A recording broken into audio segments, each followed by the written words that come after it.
আসসালামু আলাইকুম। দূরের কাছে যে যেখানে বসে এই মুহূর্তে ভিডিওটা দেখছেন তাদের সবাইকে মাহফুজা কিচেন ভিডিওতে ওয়েলকাম। আজ কচুরমুখী দিয়ে রুই মাছ রান্না করব, একটু ঝোল ঝোল করবো আর কি, মাখো মাখো। অসম্ভব ভালো হয়, অল্প মশলায় অল্প তেলে ঘরে থাকা মশলা উপকরণ দিয়ে এই রান্নাটা হয়, কিন্তু খেতে গরম ভাত দিয়ে অসম্ভব ভালো লাগে। দেখতেই পাচ্ছেন কতটা লোভনীয় হয়েছে। তো কথা না বাড়িয়ে চলুন আমরা মূল ভিডিওতে চলে যাই।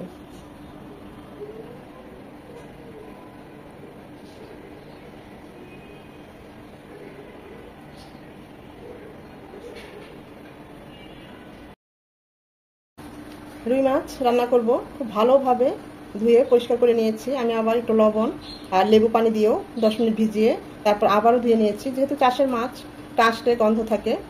দেখুন একদম নিট অ্যান্ড ক্লিন হয়ে গিয়েছে মাছগুলো, ঝকঝকে চকচকে করে ফেলেছি। এতটাই পরিষ্কার করে ধুতে হবে। যেহেতু চাষের মাছ, নদীর মাছ হলে লবণ লেবু পানি দিয়ে না ভিজালেও চলবে। আমি সবসময় চাষের মাছটা এভাবেই ধুই। তো এখন কচুরমুখী দিয়ে রান্না করব যেহেতু, তো এখন মাছের মধ্যে দিয়ে দিব সামান্য লবণ আর সামান্য হলুদ গুঁড়ো। এসব দিয়ে রুই মাছটাকে মেখে নেব। এটা রেস্টে রাখার কোনো দরকার নাই। আমাদের কচুরমুখীটা ছিলে কেটে নিতে নিতে 5-7 মিনিট এটা রেস্ট হয়ে যাবে। আমরা তো রুই মাছ অনেকভাবেই খেয়ে থাকি, ভুনা, দো পেঁয়াজা, বিভিন্ন দিয়ে, সর্ষে বাটা দিয়ে, পোস্ত বাটা দিয়ে, অন্যান্য সবজি দিয়ে, কালিয়া করে, তারপর দই রুই মাছ সেটাও দেখিয়েছি। তা আজকে কচুরমুখী দিয়ে একটু ঝোল কারি করব। রুই মাছগুলো ভাজার জন্য দিয়ে দিচ্ছি সয়াবিন তেল।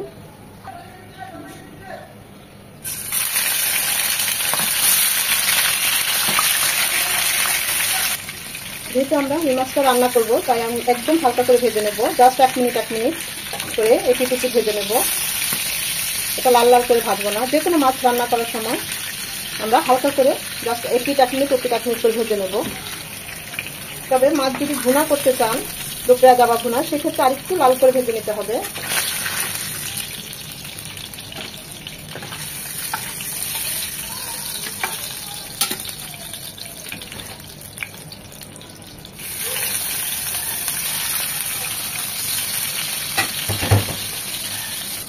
মাছ কিন্তু প্রচুর ফোটে, সেক্ষেত্রে এরকম ঢাকনা ইউজ করবেন।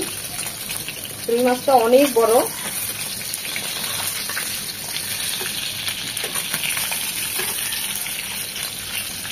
ওই পাশটা এরকম 1 মিনিট ভেজে নেব।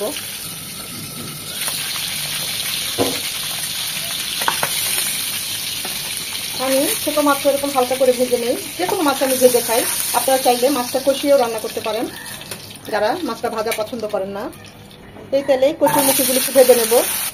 চাইলে কচুরমুখীগুলি না ভেজে একটু ভাপিয়ে নিতে পারেন, মানে হালকা সেদ্ধ করে পানিটা ফেলে দিয়ে কচুরমুখীটা কষিয়ে মাছটা রান্না করতে পারেন।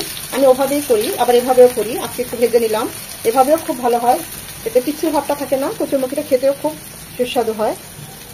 একদম লাল লাল করে ভাজার দরকার নেই। ঠিক মাছ যেরকম হালকা করে 1 মিনিট ভেজে নিয়েছি, ঠিক কচুরমুখীটাও এরকম 1 মিনিট ভেজে এখন উঠিয়ে নেব। রুই মাছটা রান্না করার জন্য প্যানে দিয়ে দিচ্ছি 2 চামচ সয়াবিন তেল, একটা পেঁয়াজ কুচি। পেঁয়াজটা নরম হয়ে এলে দিয়ে দেব 1 চামচ আদা রসুনের পেস্ট, উঁচু করে 1 চামচ আদা রসুন। এখানে 1/2 চামচ আদা, 1/2 চামচ রসুন। আদাটাকে 1 মিনিট ভেজে নেব যেন আদার ঝাঁঝালো গন্ধটা চলে যায়। আদাটাকে 1 মিনিট ভেজে নেওয়ার পর 1 চামচ হলুদ গুঁড়ো, 1/2 চামচ ভাজা জিরে গুঁড়ো, 1/2 চামচ মরিচ গুঁড়ো একটু ফোটানো পানি দিয়ে গুলিয়ে দেব। গুঁড়ো মশলা পানি দিয়ে গুলিয়ে দিলে বাটা মশলার ফ্লেভার টেস্ট আসে। আবার এতে মশলাগুলো পুড়েও যাবে না, কষানোটাও খুব ভালো হবে। মশলাটা খুব ভালোভাবে কষিয়ে নিতে হবে। মশলাটা যত ভালো কষানো হবে রান্নার টেস্ট তত ভালো আসবে। মশলা কষানো হয়ে গেলে আমরা যে কচুটা ভেজে নিয়েছি সেটা দিয়ে দিলাম। মশলার সাথে ভালোভাবে নেড়ে চেড়ে মিশিয়ে নেব।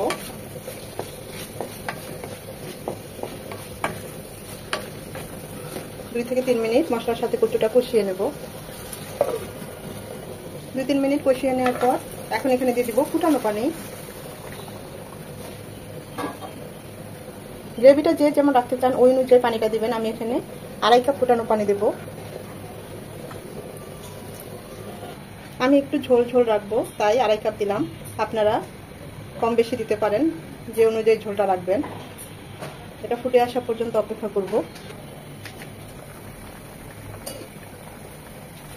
ভালোভাবে ফুটিয়ে 2-3টা বলক আনিয়ে নেব, কারণ আমরা যখন মাছটা দেবো তখন কিন্তু কচুগুলো নাড়তে পারবো না। কচুগুলো যেন হাফ ডান হয়ে যায়। আমরা ভেজে নিয়েছি, এখন মাছগুলো দিয়ে দেব।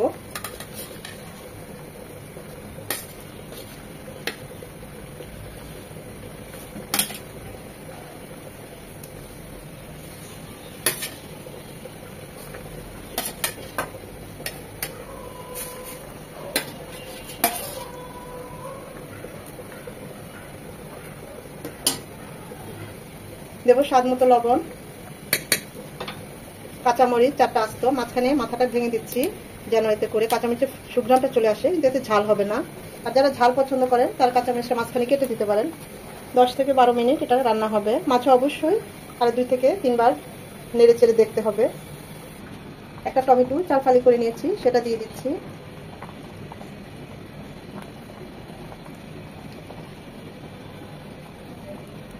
বাজারে গেলে এত টসটসে লাল লাল টমেটো দেখি, ইচ্ছে করে সব কিনে নিয়ে আসতে।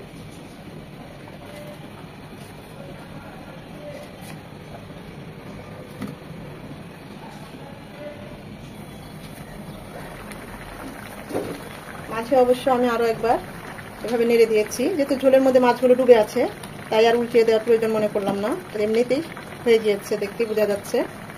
আর 2 থেকে 3 মিনিট ঝোলটা টানিয়ে নেব। দিয়ে দিচ্ছি হাফ চামচ ভাজা জিরে গুঁড়ো। তো ঢাকা দিয়ে দিব যেন ভাজা জিরে গুঁড়োটা আমাদের রুই মাছের কারিতে মিশে যায়।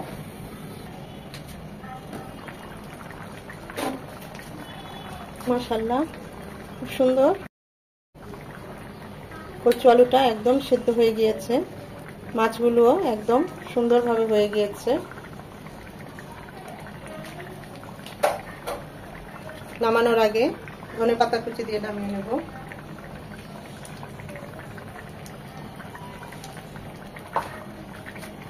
চুলাটা অফ করে দিব।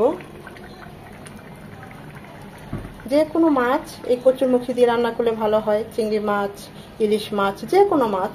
তবে আমার কাছে বেশি ভালো লাগে ইলিশ মাছ দিয়ে কচুরমুখীটা।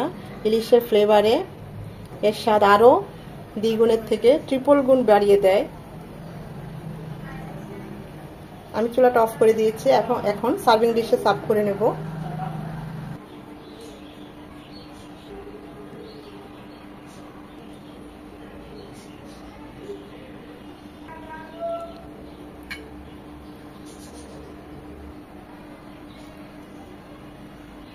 এই ঝোলটা এরকম পাতলাই হবে।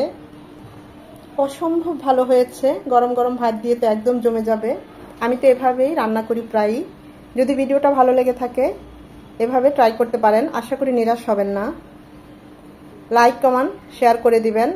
ধৈর্য নিয়ে যারা এতক্ষণ এই ভিডিওটা দেখেছেন তাদের সবাইকে অসংখ্য ধন্যবাদ।